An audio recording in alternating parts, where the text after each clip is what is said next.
Well, hello, everybody, and welcome to another round of the Essential Leadership Cycle podcast. I'm your host and intentional leader, Rob Fisher. And today with us, we have the fabulous LaRhonda Julien. LaRhonda and I go back a few years, but it seems like we've known each other for decades. She's one of the best human and organizational performance practitioners out there. And she's really made some changes in the way that organizations look at the need to get better. So LaRhonda, welcome, and please introduce yourself. Tell people a little bit about what you do and who you are. Sure. Thank you, Rob. And thank you so much also for those kind words. I appreciate it. My name is LaRhonda Julien, as Rob said, and I am living here in Atlanta, Georgia. I currently work at Georgia Transmission Corporation, and I work in the construction inspection department there. And my title is Inspection Performance Specialist. And that's just a really fancy way to say that I make the business and the people play nice together. And I do that using human and organizational performance tools and techniques and practices and concepts and all that good stuff. And as Rob said, he and I go back a little bit. I first met him when he came to our organization to do some training with human and organizational performance. And I can tell you that since that, I have absolutely been on fire for it, just totally geek out with everything human and organizational performance. And one extra step that I decided to take, because I am absolutely a lifelong learner, I am working on my master's now. So in February, I will have my master's in industrial and organizational psychology. So I think that that's a really great meld or fit, or maybe even addition to everything human and organizational performance. Well, that's great. Congratulations. Maybe during the Operational Excellence Conference, we can celebrate, because you'll only be a month away. That'd be fantastic. I love that. Thank you so much. I can tell you that it's been a journey. So I'm like going to work Monday through Friday, 9 to 5, if you will, and come home and hop right on everything masters. And, little humble brag, pat on the back for myself. I've been able to maintain a 4.0, and I've been on the president's list. So I think that all of that will serve me well when I'm done with the degree program, because I've also had the opportunity over the past couple of years to go around the country and do presentations at conferences and such, and conduct different trainings. And everything that I have learned in school, plus things that I've learned from people like you, I've been able to apply and share in the work that I do and in helping other people. I mean, that's just fantastic. And I don't know what you're going to do with your time. Do that doctorate after you. Well, maybe take a break. I was thinking take a break, and I actually do have a plan for my break. And one of them, of course, is to buy more Christmas decorations, right? Right. One of my pieces to the plan after school, after the master's in February, is I want to learn how to play the piano.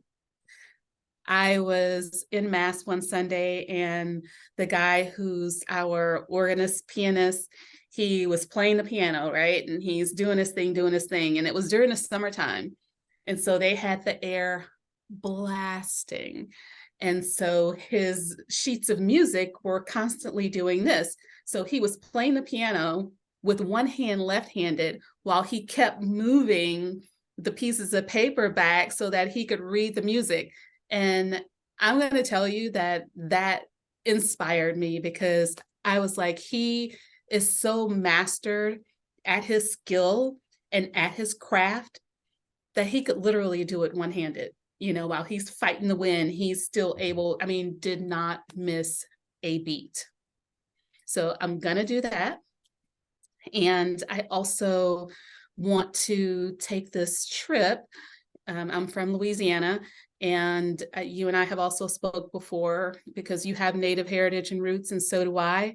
And I want to actually trace the steps that my dad took when he was about 50 years old. So back to finding his mother, back to finding his people. And along that journey, I want to talk about the food. I want to talk about the music. I want to talk about the culture and the customs. And like I said, kind of vlog and blog about that while I'm on that journey for discovery. So that's the second half of my plan for 2024. I thought that sounded a lot like a book. I like the way you think. So I guess that's 2025, right? Yeah. And kind of going back, one of the things that impressed me about you early on is if we think about the essential leadership cycle and step one, self and team awareness. I remember those early days when y'all were trying to learn to spell human performance, or HOP, and how important was it that you became aware of what you and the organization knew and didn't know, so that you could mold that to your vision and values of the organization? I think it was incredibly important. For me, I work in a high risk organization. I work for a utility. So if I don't understand, one, the nature of our business, and two, those things that are inherently dangerous, because everything that we do every day is inherently dangerous. And if I'm not able to internalize that information and share it with my people in a way that they understand and in a way that they can act on, then to me, that's the difference between life and death. And I take that very seriously. So I have, since I met you, really dug deep into it and really made sure that I understood everything that I could about it, made sure that I was able to, again, understand and internalize, whether it was from a consultant, a training class, from all the people that we're regulated by, and share that with my people so that they can put those life-saving practices in place. I've also been very conscious about sharing that with people that are internal to the office. So my executives, they kind of had that baseline, that information that they got from you, but I wanted to make sure that I continue to hone in on that. I needed them to understand also the things that I was doing that might have seemed a little bit out of line or out of sync with regular business practices, and let them know that, hey, I'm doing this because this impacts our business this way, and these are the changes that we need to make sure that we're keeping our people safe and that we're also compliant. And with my guys, sometimes people, if you've been in an industry for a long time, you kind of think you've heard it and seen it all, right? And there's this new thing that people are talking about, and you're like, oh my God, not another thing, right? Not another form, not another training, not another. And I had to let them know, hey, a lot of this stuff you're already doing. We're just putting a framework around it. But some of these other things that I'm going to teach you, that I'm going to talk to you about, these are things that I want you to understand that you're going to use at work, you're going to use at home, because safety is a 360 thing, right? Human and organizational performance is a 360 thing. You've got your organization at work, you've got your organization at home, and you're saving lives and you're keeping people safe in both places. So I made sure that I let them know about it. I also made clear the distinction between what a lot of people were saying, oh, this is safety. Excuse me. They were like, oh, this is safety, and I was like, no, human and organizational performance is not safety. If you have a good human and organizational performance program, you'll be good on the safety side, because you're putting these measures in place to ensure that you're reducing the amount of incidents or accidents that you're having, to ensure that your people understand what mental mode or model that they're in when they're making decisions and they're working, so that they can stop and rethink what they're doing. So I've done that. And then also internal to the organization, it was like, hey, this isn't for people in the office. This is for people in the field. Yeah. And I'm like, hey, no, it's for people in the office and for people in the field. And whenever I do my training, I make sure that I let them know, hey, this is an example of how you can do this in the office. This is an example of how this applies in the field. And to, again, take it that step further, this is how it applies when you go home, right? We don't want you to leave everything at the door when you get ready to go home, but you can also transfer these skills to your home life as well. Yeah, I think in the US and Canada, somewhere in the order of 80 to 90% of significant injuries happen at home. They don't happen at work. So if we give people things that they can use at home that can benefit their family, they'll use them at work. But very often, organizations approach this in a way that is, here's another thing we want you to do at work for us. Instead of, and I love the way you've approached it, is here's something else you can do for you, and we'll help you figure out how that all works together. And that's when it really becomes sustainable. We call it getting to the point that you can't take it away from them. Well, and I'll tell you, I did a training yesterday, and it was with a bunch of office folks, right? And when I was kind of hitting some of those tools, because they asked me about tools, and I never start usually with tools, but Right. I'm educated enough to answer the question. Yeah. So I talked about flagging and operational barriers. And I was like, if you go to the field, if you go to a substation or a transmission line, you might see some cover-ups, or you might see some cones and some tape around things. You might see some signs posted. When you go home, what does that look like? That looks like those little clips that you put on the cabinet so that your babies and your pets don't open them. It looks like that little gate that you put at the top of the stairs so that they're not able to go from one room to the other. And if you're in the office, what does that look like? That looks like you highlighting something or turning on track changes in a Word document. So you have to be able to, again, understand and translate and speak everybody's language. And another thing that I shared with them is sometimes you're not the right person to deliver the message. So it doesn't matter how well-intentioned you are. Hey, we're trying to save your life. Use Right. these tools, do these things. Sometimes it's not you who is the appropriate person, or that person that they can receive that information from. So you have to develop allies, you have to have advocates, you have to have other people who are championing the cause for you as well. Yeah, and I love that. It's championing the cause, right? Not yours. But a lot of Yes. times when we're out there as the leader of human and organizational performance, or human factors, or human performance, or HPI, whatever you want to call it this week, when you're the leader, people think it's LaRhonda's program. When the reality is, if you get advocates, what they're championing is how to practically apply the concepts, models, processes, and tools, instead of how to do what this thing that LaRhonda's in charge of is. That's true. And to your point, I can tell you that human and organizational performance at my organization, my name is pretty much synonymous with that, right? Because I am the person who's leading the charge on it. But I do have advocates. I do have people that I employ across the organization to help me spread the word in their particular functional areas. And another thing that I do, I go out. I go out to the field. I'm there with my people when they're working. I'm listening to them. I'm understanding what their challenges are.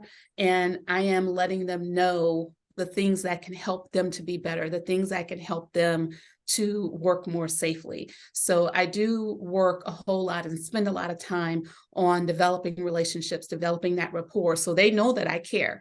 They know that this is Right. not just this new thing, another piece of paper, another form, another whatever, but they know that I care because I am out there. And the only time that they see me is not when I want them to do something. Right. I mean, that's back to that self and team awareness, right? When you're out there, you understand what your knowledge is and what your knowledge gaps are, what they need and what they don't need. So that self and team awareness piece of, we keep saying in the essential leadership cycle of constantly going back to self and team awareness, shared vision, values, and clear roles and processes. You operate in those three areas, and everything else, trust and diversity and commitment and accountability and learning, those will all come together if you focus on those driving elements.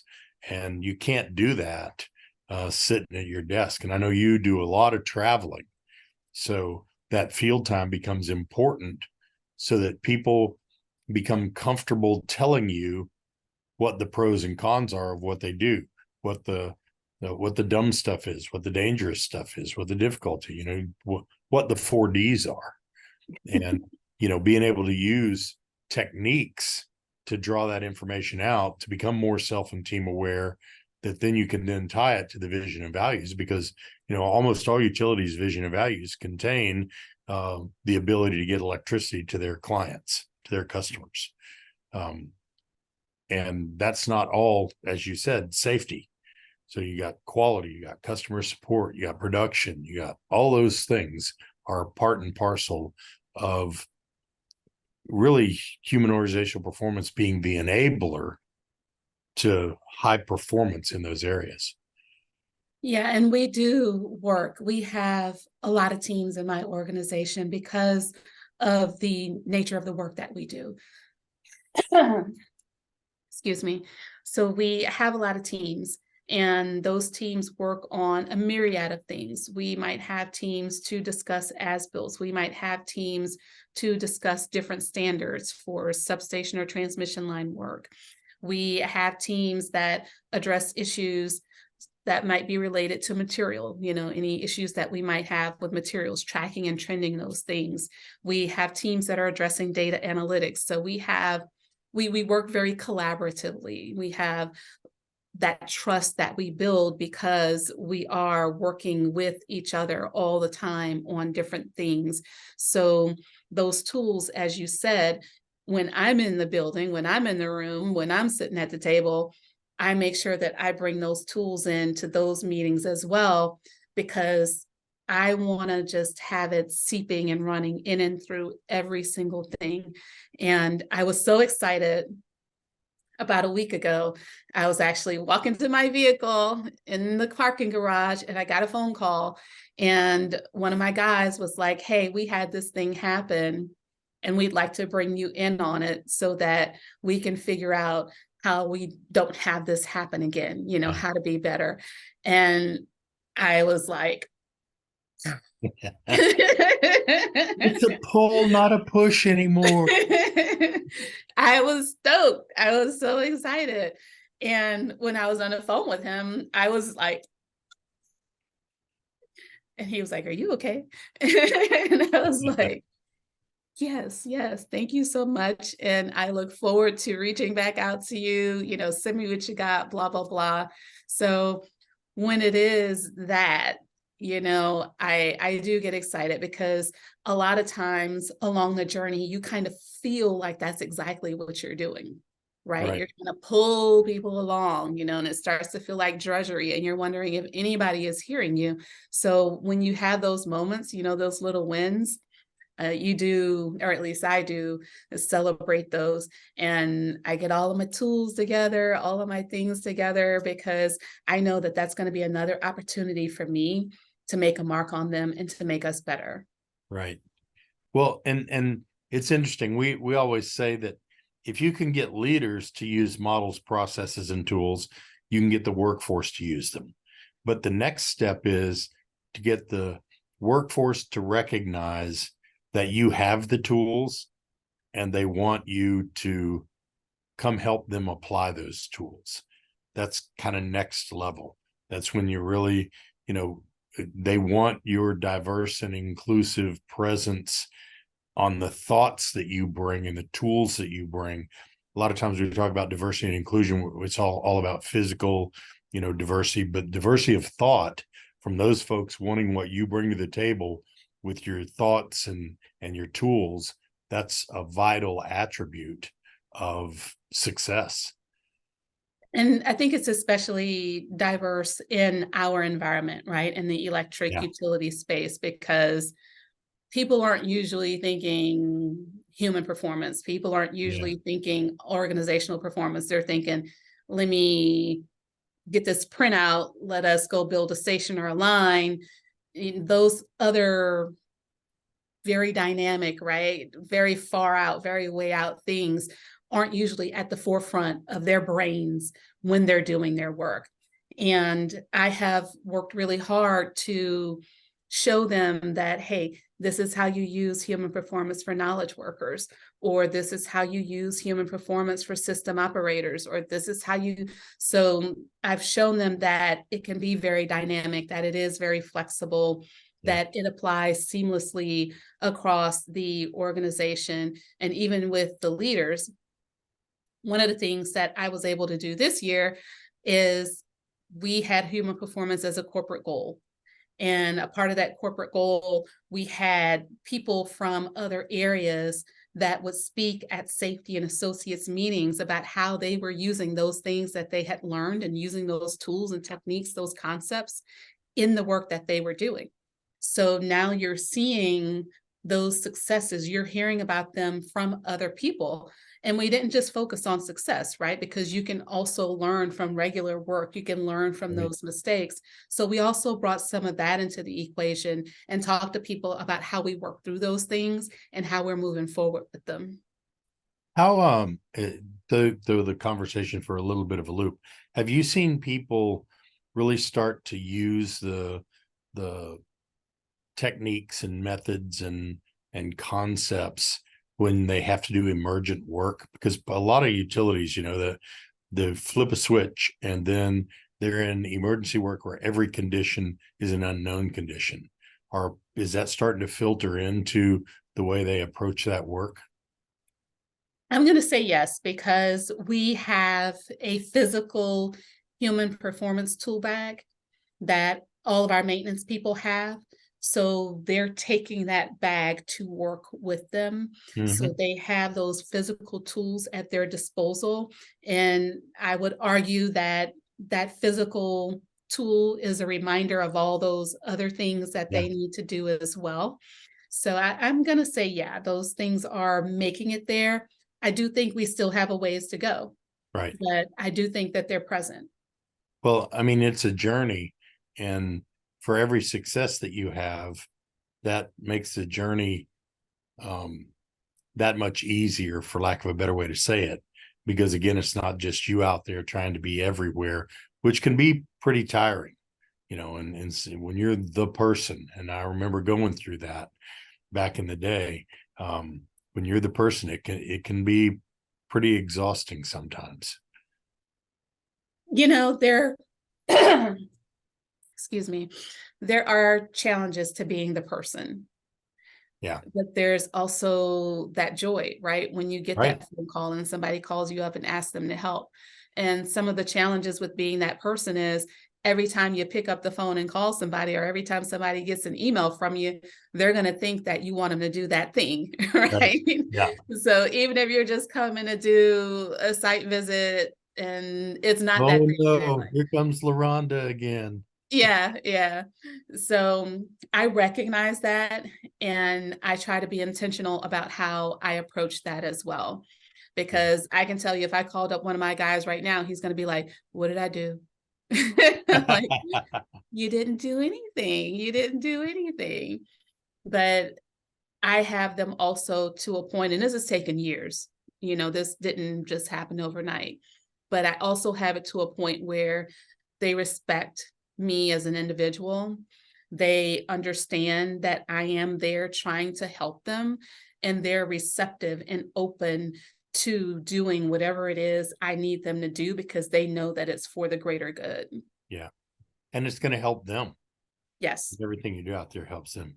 yes. Um, I don't want to take up too much more of your time. What are a couple of things that you would recommend to people if they are either just starting on their hop journey, or they think they've reached a plateau? And maybe those are different things, but I just want to give you an opportunity to talk to folks that are either getting on the journey, or they think they've plateaued a little bit on that journey. They're not going the direction they think they ought to be going.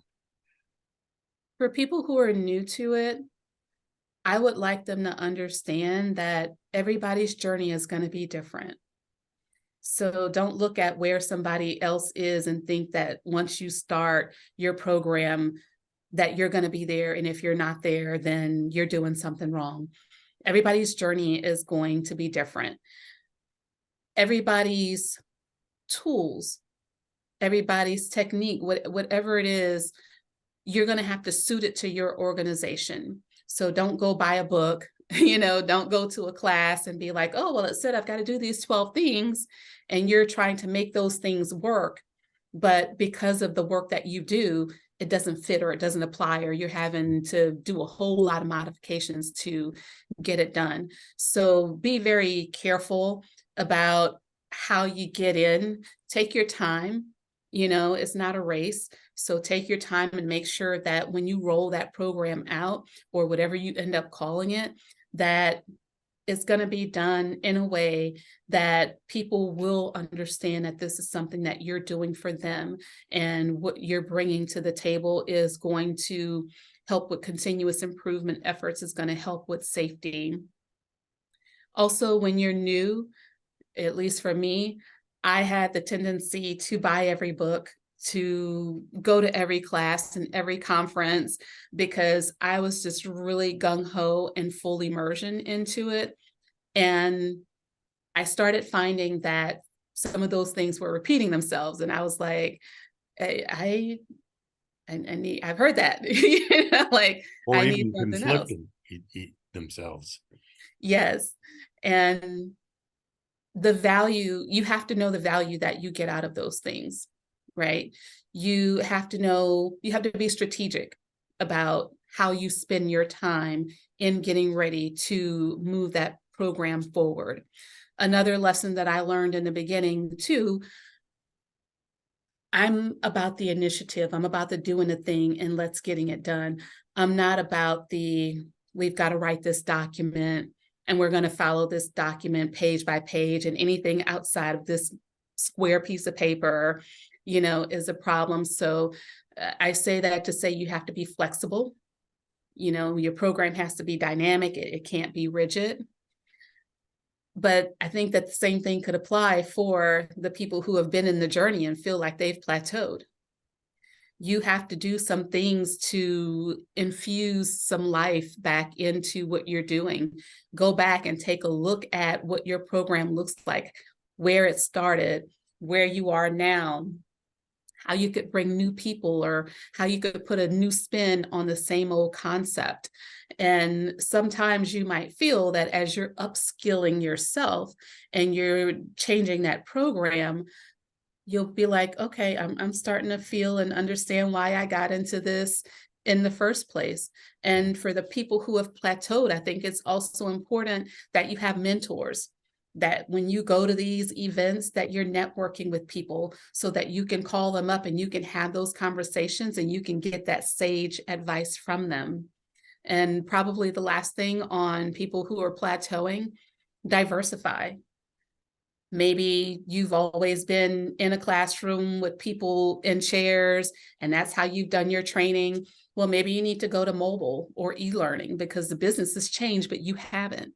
Yeah. Maybe you need to go out into the field or into other environments to get things done. So look at diversifying your program as well. And hey, podcast is a good way to diversify. So you might consider that if your organization has those tools at their disposal. Yeah, that's great. We were really surprised, when we started putting together the original set of observations.